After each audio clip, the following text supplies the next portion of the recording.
Hey, shalom everyone. Today I want to show you something shocking.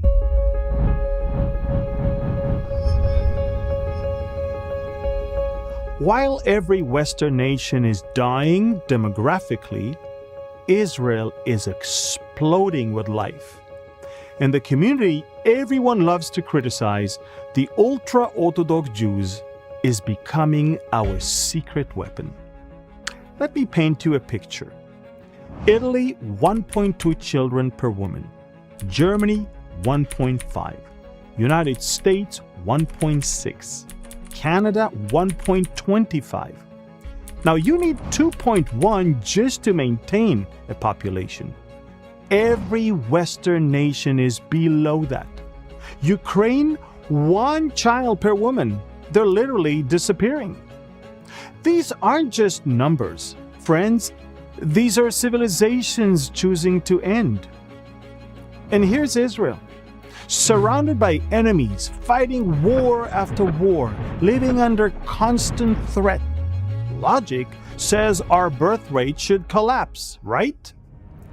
But according to the 2024 Israeli census, Jewish women in Israel are having 3.06 children on average. Israel is the only Western nation above 3 children per woman. Even during the October 7th war, the birth rate went up. Why?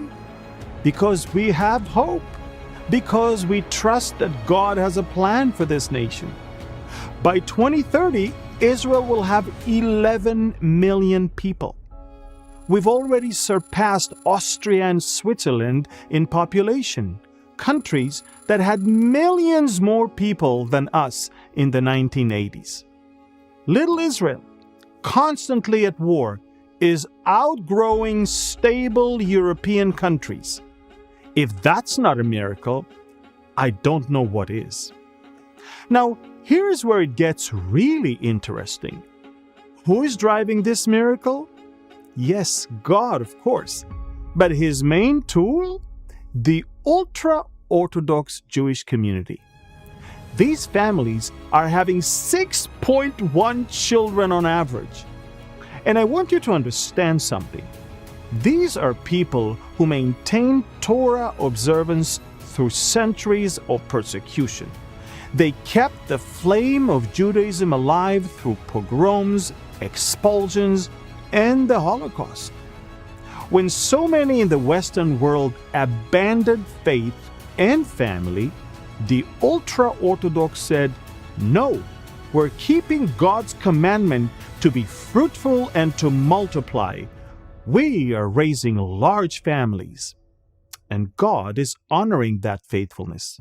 While secular Europe produces empty nurseries, the ultra-Orthodox produce life. But let me be honest about something. Israel was founded as largely secular state. And from the beginning, there's been tension between the secular majority and the religious communities. Military service became the flashpoint, a wedge that drove communities apart.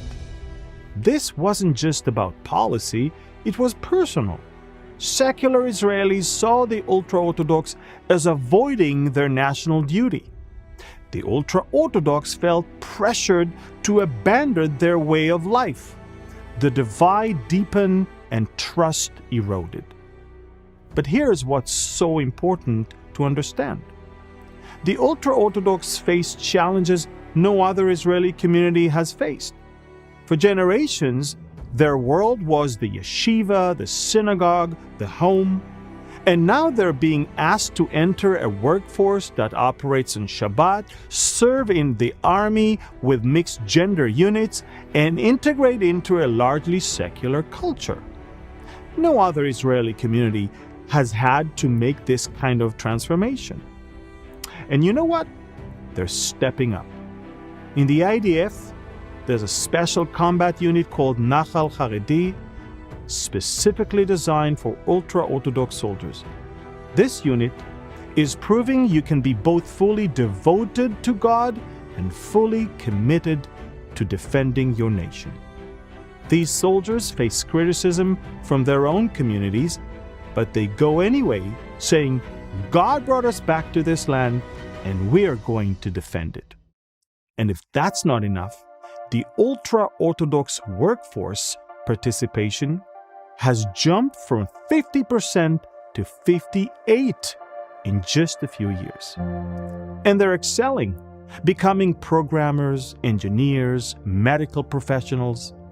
Years of intensive Torah study taught them how to think, analyze, and learn complex material.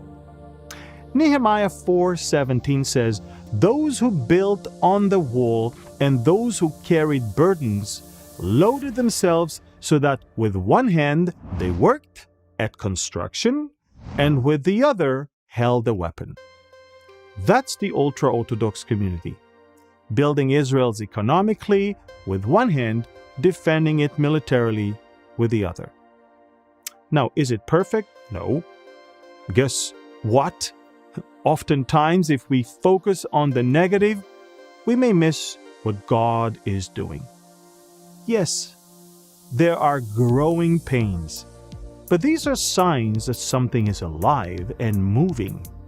Every ultra-Orthodox soldier who serves, every man who enters the workforce, these are prophetic signs that God is preparing His people for something big. And here's the bottom line. Military service and entry into the workforce are transforming their natural population growth into something truly significant for the nation's growth and its defense. What was once seen as a burden has become an asset. The demographic engine that everyone worried about is now becoming Israel's greatest strength. And here's something that will blow your mind. For the first time in Israel's history, the Jewish natural growth rate has overtaken the Muslim growth rate. 1.6% Jewish compared to 1.4% Muslim. The prophets of doom were wrong. Instead of Israel collapsing, we're watching the nations collapse, while Israel, thanks largely to the ultra-Orthodox, flourishes. Friends, what we're watching is nothing less than God's providence. He preserved them through the Holocaust. He brought them to Israel. He multiplied them, and now He's positioning them to be a massive blessing to the entire nation. Jeremiah 31 verse 10 promised, "He who scattered Israel will gather him and keep him as a shepherd does his flock." Friends, God is gathering all of His people and making us one nation. God's not done with the ultra-Orthodox community. He's just getting started. Shalom and lechaim from the nation that chooses life.